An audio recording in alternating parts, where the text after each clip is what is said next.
Yeah, as we dive into fall camp, I'll hit you up with the backup quarterback situation first and foremost. Of course, we're not going to know much more about Dylan Gabriel in terms of his next level, his possible next level performance, maybe until week 3 against Nebraska and see him against some of the better defenses on the schedule. But the backup quarterback, very much in play as well, I would think, during August.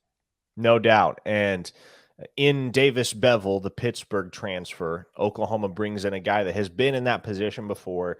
He's been a backup. He's been forced into action. You think back to, was it the Peach Bowl or the Fiesta Bowl that Pittsburgh played in? Peach Bowl.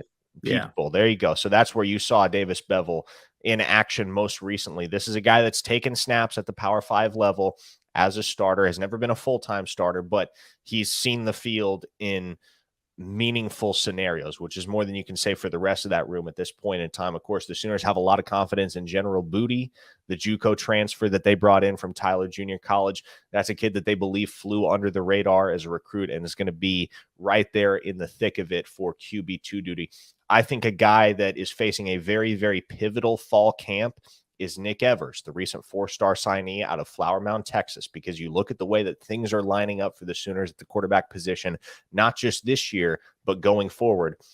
As you mentioned, the Sooners have Jackson Arnold, 5-star prospect, number 16 overall player in the 24/7 Sports Composite, en route in the class of 2023.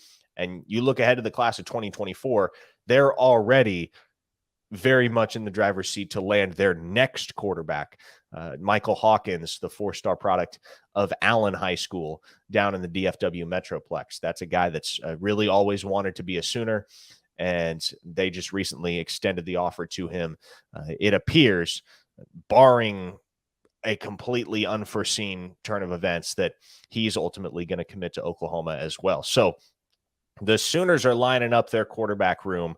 At this point, you're already looking 2 years in the future. So for Nick Evers, he faces steep competition, not just right now, but looking ahead to the 2-3 year window that you would figure a quarterback like him, given the chronological timeline he's working with, would have the best odds to start. Now, if Evers gets shuffled down the depth chart, and he's overtaken by Booty and Beville, or one or the other, as the case may be, and he's rolling into the season 3rd or 4th string, then it naturally kind of raises some concerns as to what he's going to develop into, what he can become at the University of Oklahoma if in his first fall on campus, he's already been shuffled down the depth chart, and then you've got another superb talent in Jackson Arnold coming down the line, as well as presumably another phenomenal player in Michael Hawkins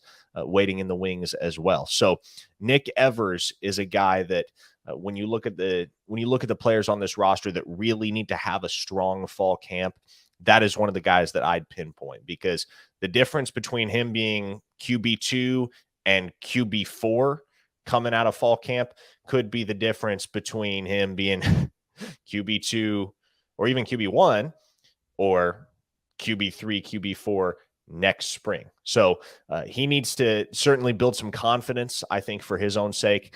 You saw in the spring game in particular, he just hadn't fully adjusted to the speed of the collegiate game. That's an adjustment that's going to need to happen.